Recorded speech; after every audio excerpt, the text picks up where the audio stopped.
Olá a todos, sejam bem-vindos a mais uma edição do Consultório Aberto, o programa do Grupo Mais Guimarães, em que falamos sobre saúde mental em tempo de pandemia. Vamos já na 34ª edição deste programa que decorre durante este período da pandemia da Covid-19 e temos abordado questões relacionadas com a saúde mental e outras também importantes para a nossa vida particular e também coletiva.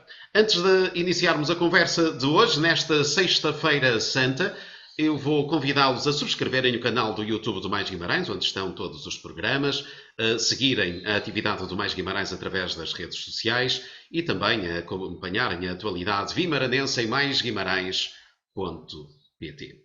E hoje, Sexta-feira Santa, falaremos sobre a Igreja em tempo de pandemia, o papel da Igreja e como está a ser vivido este tempo pela Igreja e pelos crentes, este tempo de pandemia que já leva praticamente um ano. E connosco temos, como habitualmente, a doutora Emanuela Lopes, é psicóloga clínica e da saúde no Hospital Senhora da Oliveira, e hoje também o senhor Padre Francisco de Oliveira, é pároco na freguesia de Urgeses e também bem conhecido de todos os vimaranenses. Obrigado por estarem connosco e nesta conversa sobre a Igreja em tempo de pandemia. Vou começar pelas senhoras, certamente me permitirá, caro amigo Francisco. Emanuela Lopes, estamos agora aqui numa nova fase. Segunda-feira há a abertura de outros graus de ensino, há a retoma de alguma atividade da restauração, nomeadamente da restauração e do comércio, e também que agora trabalhará em novas condições. Portanto, é uma boa notícia que temos no meio desta turbulência que é a pandemia da Covid-19. Olá, Emanuela.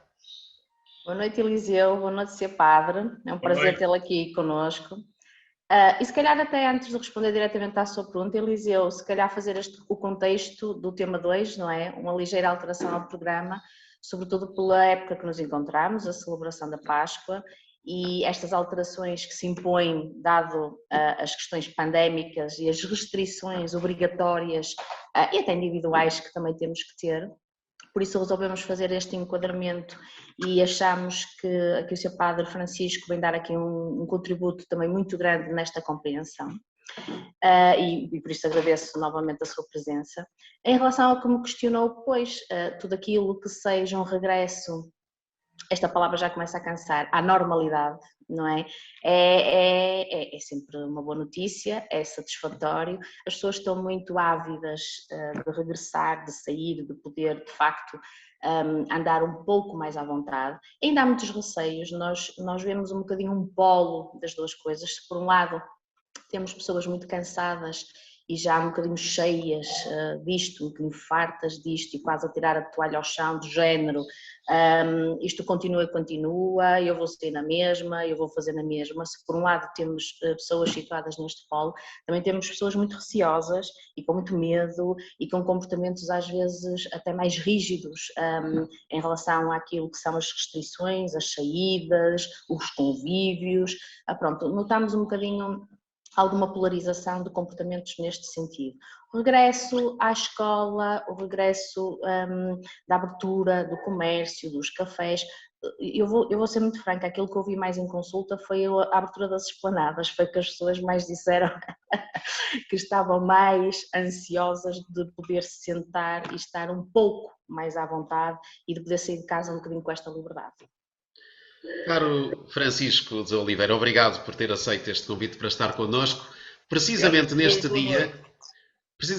dia, há um ano, falávamos num outro programa, numa Em Casa à Conversa, sobre como seria viver a Páscoa em tempo de pandemia, em tempo de confinamento. Vivemos um ano neste ambiente de pandemia da Covid-19, com imensas restrições. Como é que estão os fiéis? Como é que viveram este ano? Como é que a Igreja viveu este ano de pandemia? Um grande escritor cristão católico, em rigor, Eliot, diria que para um cristão nada é trágico, porque de facto nós somos chamados a ser homens e mulheres da esperança, de uma esperança que não se esgota no cotidiano. Por isso talvez aquilo que o Papa Francisco disse no Natal passado, e desculpem ser em italiano porque acho que é de uma riqueza muito grande, em que ele dizia assim uma coisa magnífica como esta: se a pandemia se ha costretto a stare distante, a pandemia obrigou-nos a ficar distantes uns dos outros, Jesus nel presépio se mostra a via de la tenereza. O Senhor que veio no presépio, que nasceu para nós no Natal, veio na ternura, mostra a ternura, vem com ternura ter connosco. Mas diz mais, e veio para quê? Para essere vicini e para essere umani, para ser nosso vizinho, próximo de nós, e para ser humano, e nos fazer humanos ao mesmo tempo. E fazia o Papa este desafio que os cristãos têm de o ter em tempo de pandemia e fora da pandemia, que é: seguiamo com esta estrada. Façamos este caminho, esta estrada, seguimos este caminho, que é o caminho da ternura, que é o caminho de sermos próximos, que é o caminho de sermos vizinhos, de sermos humanos. Ora, eu quero acreditar que a grande maioria dos cristãos, porque por isso tem a obrigação, e quem faz a obrigação não faz nada de especial, é de serem próximos dos outros, de serem vizinhos, portanto, de serem humanos e de usarem de ternura. Dizia a Emanuela muito bem, estamos cansados, estamos esgotados. Há pessoas que já se irritam porque não podem ir à igreja, porque não podem estar numa esplanada, que falta nos faz. Nós somos latinos, somos da Europa do Sul, nós estamos habituados ao sol, à boa conversa, ao convívio. Precisamos disto. O Papa pedia-nos isto no Natal e penso que este é necessário. E penso que a maior parte dos cristãos, sobretudo aqueles que estão mais comprometidos na igreja e que não vão à missa de vez em quando, mas que estão de facto comprometidos, perceberam isto e vivem isto. E têm uma saudade muito grande, como dizia há um ano, de estarem com o seu parco e o parco está com eles. Porque o sentido de um sacerdote cristão católico é viver para a sua comunidade, é ser padre, pai dos seus irmãos e irmãs que na fé ele gerou ou vai cuidando durante o seu ministério. Portanto, e houve esta limitação, não pôde haver durante este ano, na maioria dos períodos, esta comunhão entre o pároco e também a sua comunidade, a comunidade entre si, este encontro das pessoas na igreja, o encontro das pessoas com os entes queridos nos cemitérios, com aqueles que já partiram, e portanto houve este distanciamento todo. Portanto, foi um período de sofrimento para o cristão que tem esta necessidade da partilha. Foi, mas repetindo o que disse Eliot, nós de facto, o trágico na nossa vida tem um sentido diferente, porque somos homens da esperança. E eu, o Padre Francisco, o Parque de Urgezas, fez sempre um esforço de não estar confinado com a sua comunidade. A minha missão são as pessoas. Eu sou padre para as pessoas. Ou como diria Santo Agostinho, bispo para vós, cristão convosco. E portanto, sem estes meus filhos da fé, não tem sentido o meu ministério. Mesmo com a minha vida académica, de filósofo, conciliando as duas coisas, eu sempre estive no meu sítio e sempre quis estar com o meu povo. E consegui, graças a Deus, abraçar, preencher este momento difícil para todos nós, e nós cristãos não somos indiferentes, porque somos feitos da mesma carne, do mesmo osso, graças a Deus, temos a mesma fragilidade. Mas, como diria Paulo Claudel, de uma forma muito bonita e extraordinária, Cristo não nos foi enviado para explicar a dor. Para isso está aqui a Emanuela. Ele veio para enchê-la da sua presença. E a presença de Cristo na nossa dor, no nosso sofrimento, rasga os nossos horizontes. Poderíamos reduzir, já que está aqui a Emanuela, vou falar de alguém que eu gosto muito, os psicólogos já me gostam tanto, que é Freud. Eu admiro Freud, gosto de o ler, desafia-me intelectualmente e filosoficamente.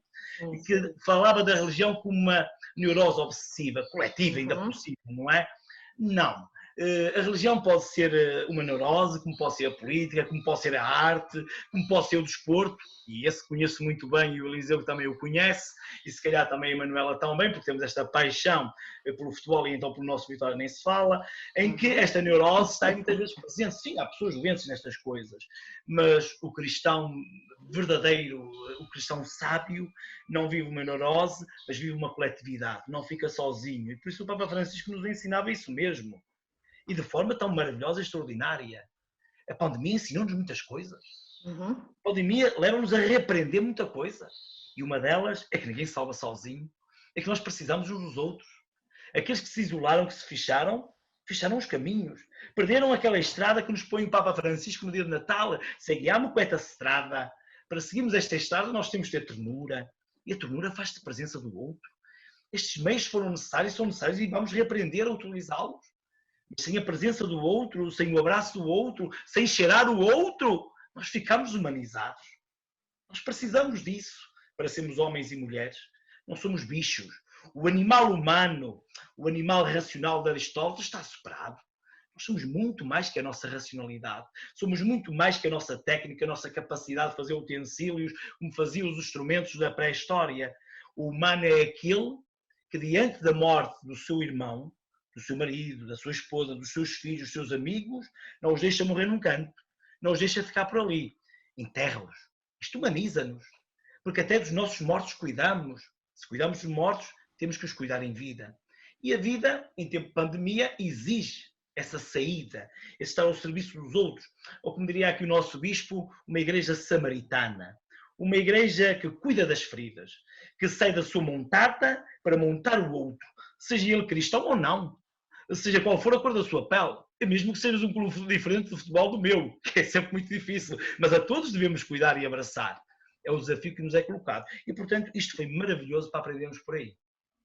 E Manuela, há 15 dias, portanto, com a reabertura dos cemitérios depois de um período em que estiveram encerrados, realizamos uma reportagem e tive a oportunidade de falar com uma pessoa que tinha perdido um ente querido, a mãe, há 3 semanas e que durante esse período não pôde entrar no cemitério, não pôde cuidar do espaço onde morava a sua mãe, a sua última morada, digamos assim.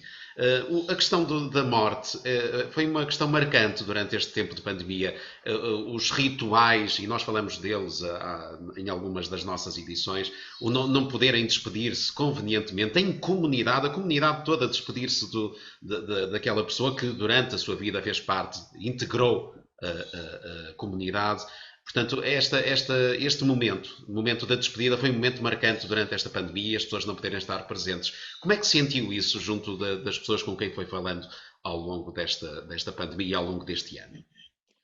É de facto um dos pontos centrais mais negativos e até traumáticos para algumas pessoas, porque nós há muito que falamos sobre isso e a própria psicologia reconhece já há muito tempo o valor emocional, o papel estruturante que há na realização dos rituais, na organização nas diferentes sociedades, nas diferentes culturas, e nós aqui no Norte, muito aqui vamos falar no nosso concelho, damos muito valor a tudo que é despedida, ao funeral, as freguesias, não é? Bem, toda a gente, mesmo conhecendo a pessoa só um bocadinho por alto, não era preciso ser uma pessoa muito chegada, as pessoas gostam de aparecer nos funerais, há toda uma questão de respeito para com a família e tudo isto é um ritual com valor emocional muito grande, muito associado, sobretudo também para as pessoas que perderam o ente querido.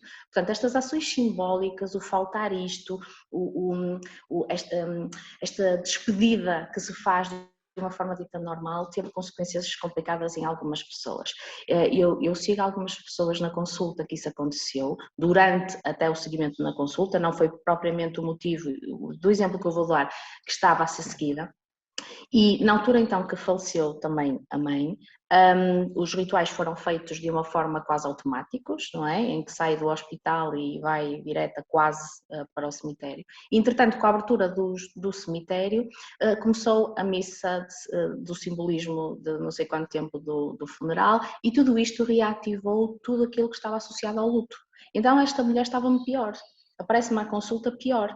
Pior, por um lado, porque reativou toda a questão do luto em relação à mãe, mas por outro lado também a querer tranquilizar tudo aquilo que está à volta no próprio ritual de despedida, está a ver? Parece que temos aqui as duas partes, sobretudo no início e no primeiro confinamento, e quando vieram aquelas imagens todas, que acho que isto vai ficar marcado na nossa memória para sempre, penso que todos, de Itália, de França, a forma como eram dispostos os caixões, quer dizer, nem sequer era aberto, era entregue o número, está a ver em termos psicológicos o impacto extremamente traumático que isto é, nem sequer se vê o nosso familiar, nos entrega um número e a partir dali vai cremar, vai para o cemitério, vai o que quer que seja. Portanto, isto aqui nós já estávamos como que pré-sensibilizados, cheios de medo em relação a isso, quando começou a acontecer em Portugal. No início era extremamente assustador, não sei quantas pessoas limitadas à cerimónia, à entrada do cemitério, fecha os cemitérios, ainda mais isso exacerbou. Portanto, tudo aquilo que está à volta, não só no ritual de despedida, mas também a nível comunitário, tem um impacto psicológico individual e na comunidade em si também, não é? Por isso é muito importante isso. Caro Francisco, este momento da despedida foi um momento difícil durante este período de pandemia. Completamente de acordo com o que disse a Emanuela e fazendo a experiência do primeiro confinamento que foi atroz. Eu chamava-os funerais coxos, em que só levei 2 casos nessa altura ao cemitério, mas estive próximo das pessoas. Estive lá 20 minutos, às vezes mais, numa celebração da palavra, em que me demorei propositadamente. E faço aqui sem medo nenhum, porque até agora nunca apanhei o Covid, vou apanhá-lo se calhar no último dia. Abracei contigo para abraçar. Arrisquei a minha saúde e pus em risco aqueles que estavam comigo, porque a tal missão das pessoas para mim é fundamental. Porque há uma coisa que se esqueceu nisto tudo. O funeral não é para o morto, é para os vivos. É a despedida. Fez há pouco tempo, anos, daquela trágica situação da ponte entre os rios. Aqueles que nunca fizeram o funeral, dos que se perderam nos mares, que foram por aquele rio abaixo, essa gente tem uma ferida aberta. Uhum. Quantos portugueses, quantos vimaranenses nesta altura estão com a sua ferida aberta? Ou então aconteceu aquilo que aconteceu em Espanha, uma família que recebeu aquilo que estava a Emanuela a relatar no caso de Itália, recebeu o caixão, foram ao cemitério, enterraram, e agora, passados tempos, enterraram para ver, e afinal era um homem e não a mãe que tinha sido enterrada. Sim, houve alguns enganos, sim. Não é a minha mãe? Isto mata as pessoas. Que marcas vai deixar aqui? Deixa-me ser um bocadinho irónico. Bem, para os psicólogos vai ser bom, vão ter muitos doentes para tratar. Vamos rir. Já temos. Já temos. Mas isto é dramático. E preocupados com toda esta história da pandemia, esquecemos o essencial. Meus amigos, deixem-me citar Jerónimo de Sousa.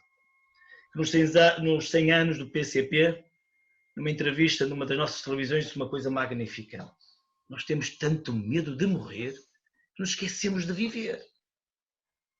A morte faz parte da nossa existência. Assumir este risco e, como cristãos, viver o trágico dentro da nossa esperança.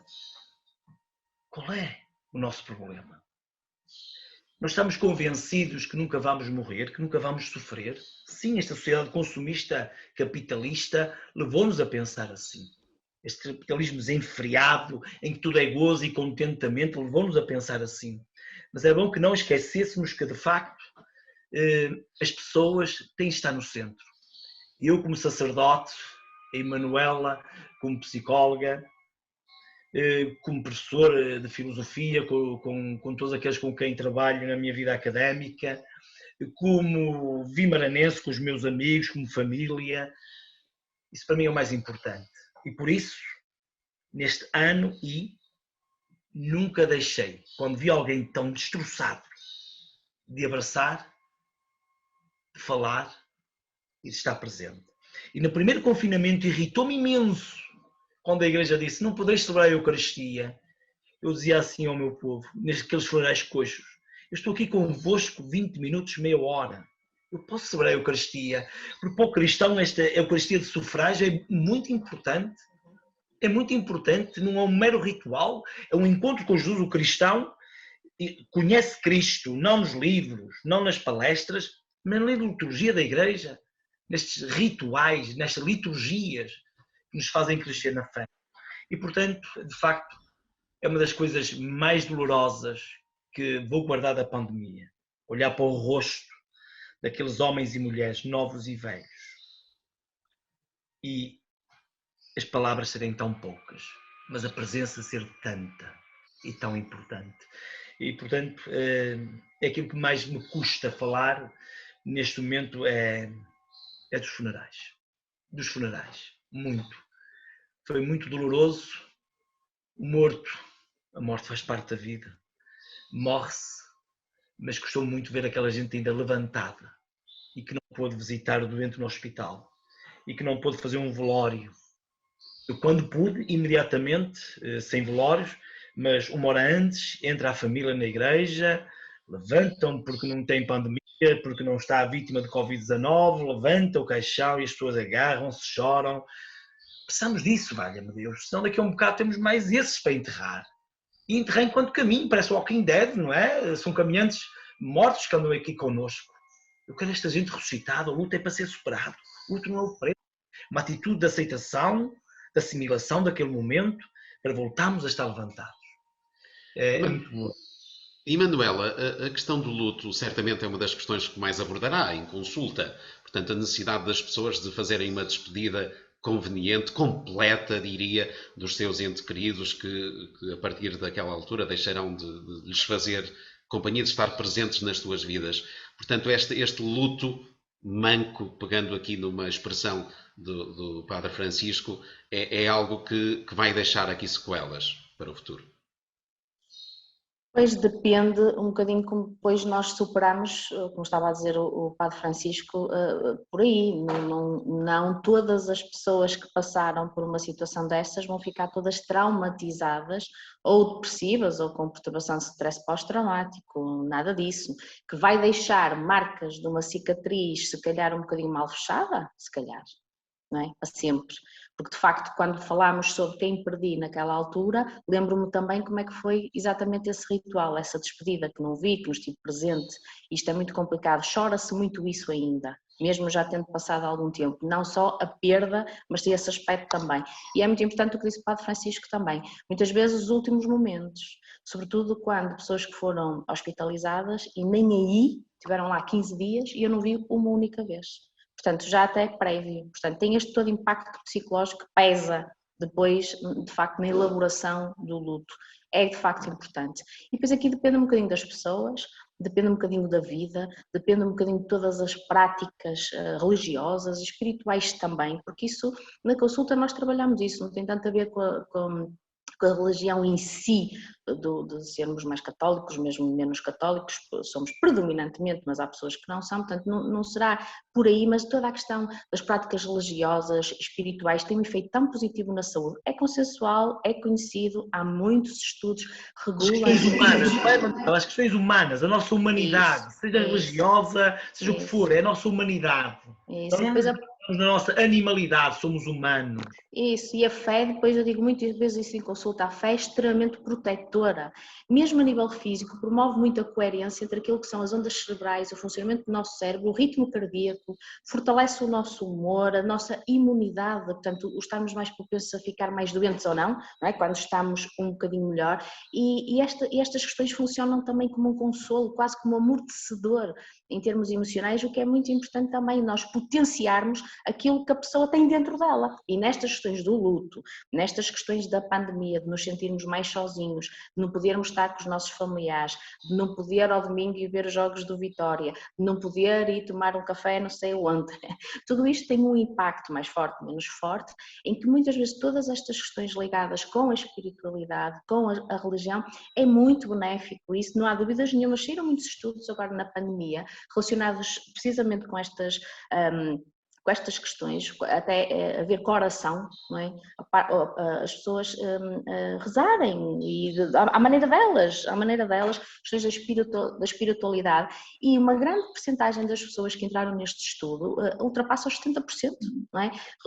Revelou-se extremamente benéfico nestes tempos muito difíceis, eram até relatadas como um antídoto para o stress, ajudava a acalmar o bem-estar. Portanto, todas estas questões onde eu me encontro, onde é levantada estas questões de proteção, da fé, do encontro na sua própria religião, é muito importante na redução da ansiedade, na satisfação com a vida, na nossa saúde física, muitas vezes até ajuda naquilo que é o consumo do álcool e até das drogas. Porquê? Porque eu busco qualquer coisa para me sentir melhor, e se eu tenho essa paz interior, que muitas vezes não é só, mas muitas vezes através desta espiritualidade, da religião, nós encontramos, até nisso ajuda.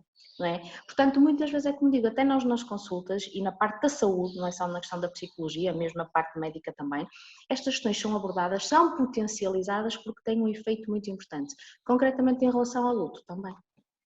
E depois temos a questão da alegria que tanto faltou durante este ano em todas as nossas atividades e também na atividade religiosa. Portanto, os momentos de maior alegria da Igreja, para além da comunhão constante e semanal nas cerimónias litúrgicas, portanto, faltaram os batizados, a celebração da vida, não é? Faltaram os casamentos que não aconteceram durante este ano e que são momentos de alegria, digamos, para as comunidades.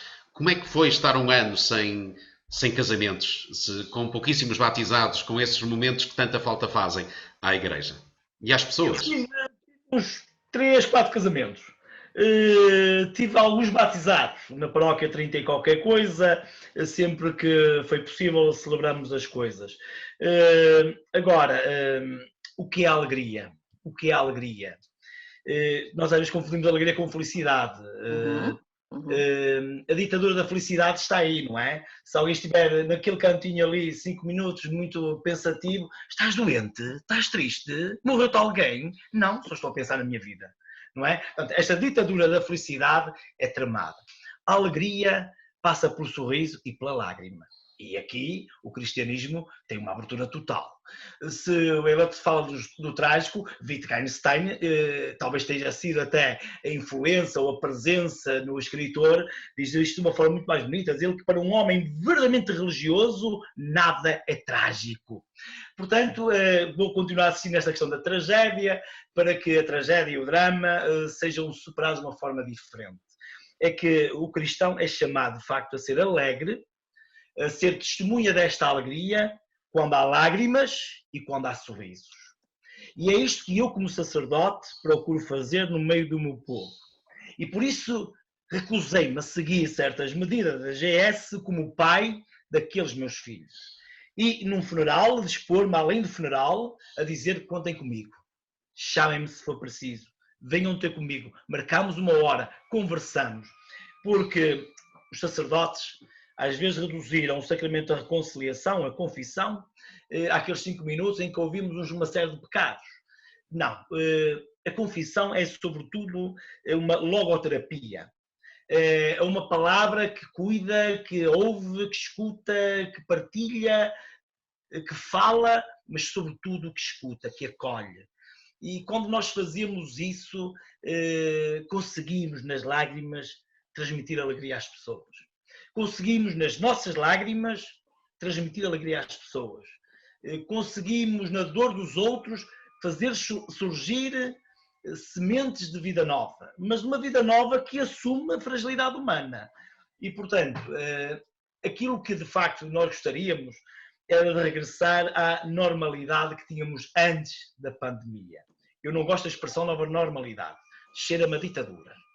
Cheira-me a ditadura, a fascismos, de gente que nos quer impor uma forma desta ou daquela, de ser ou de estar.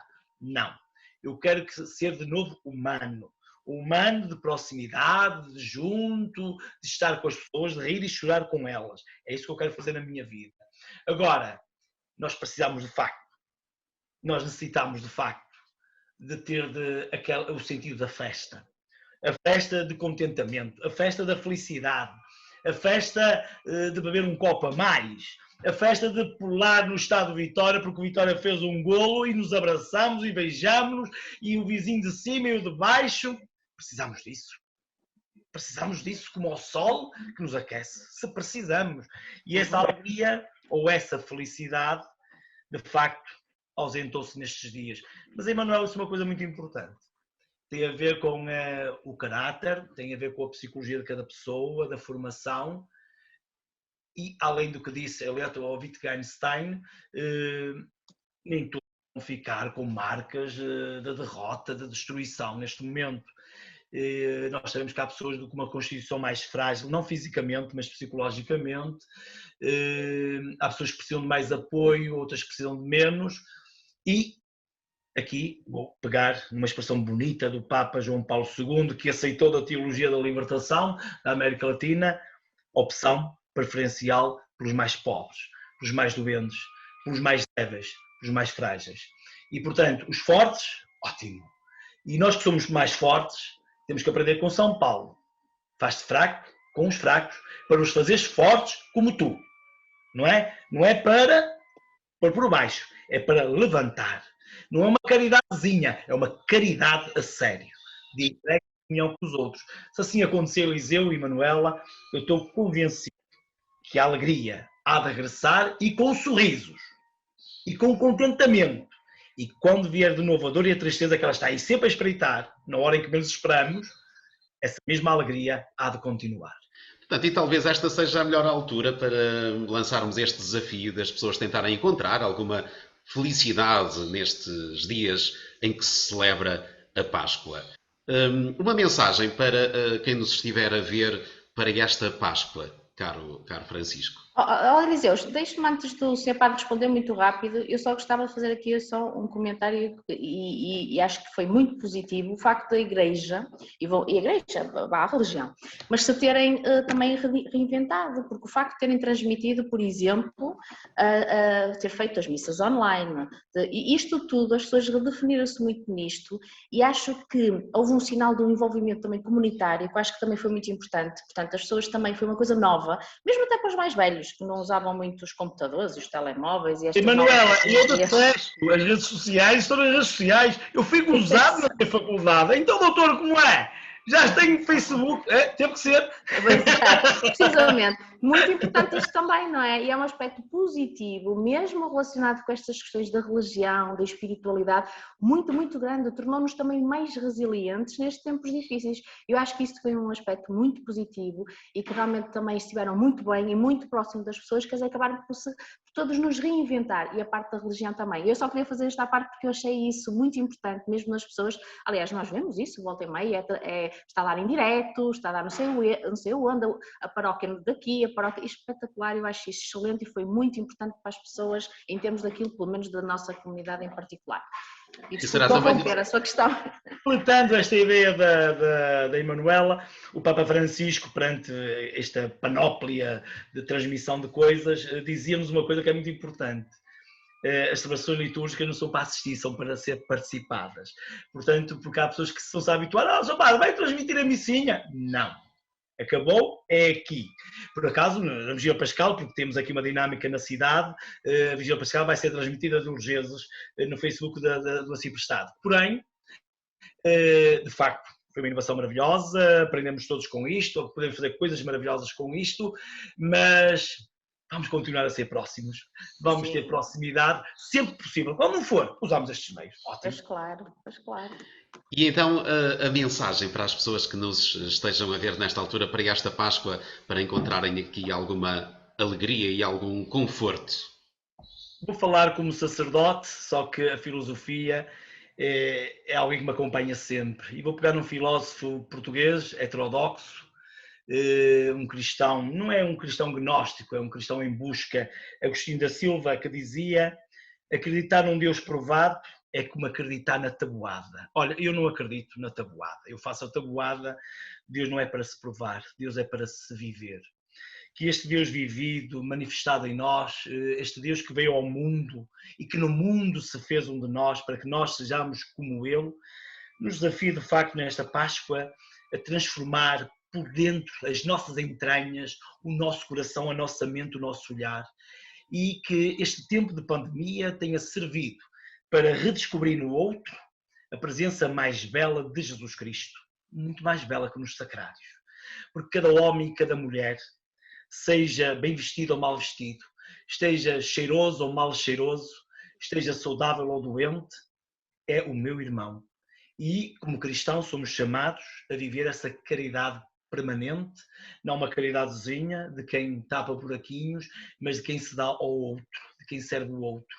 Que a nossa Páscoa, o túmulo vazio, seja exatamente esta atitude fundamental, de sairmos do nosso comodismo, de sairmos do nosso lugar de conforto, desta zona em que estamos situados, e temos a coragem de ir para a rua.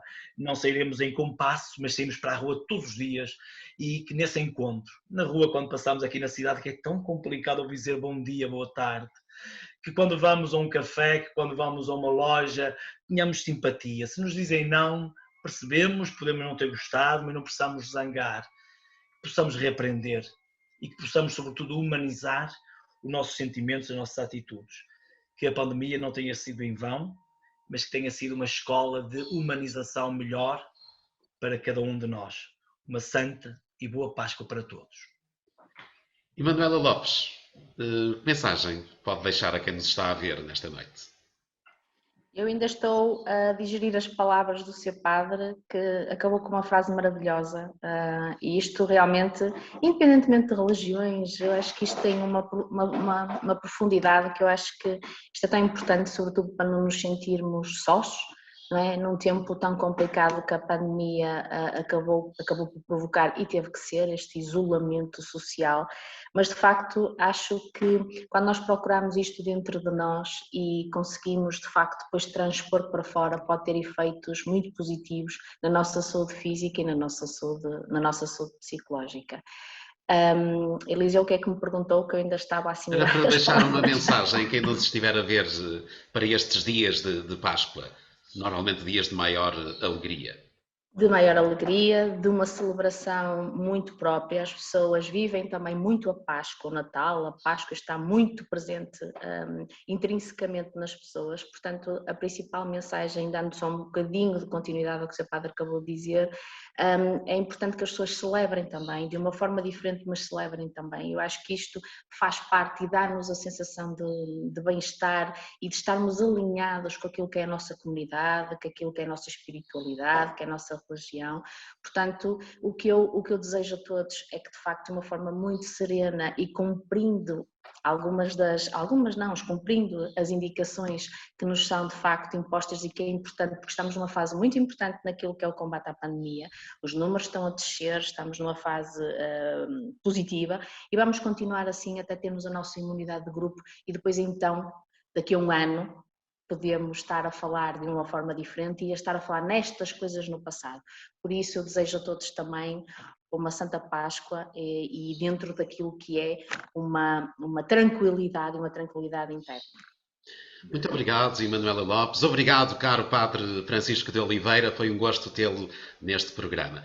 Nós regressamos na próxima semana, de hoje a 8 dias, na próxima sexta-feira, a partir das 21h30, para mais um consultório aberto. Resta-nos desejar-lhes uma feliz e santa Páscoa.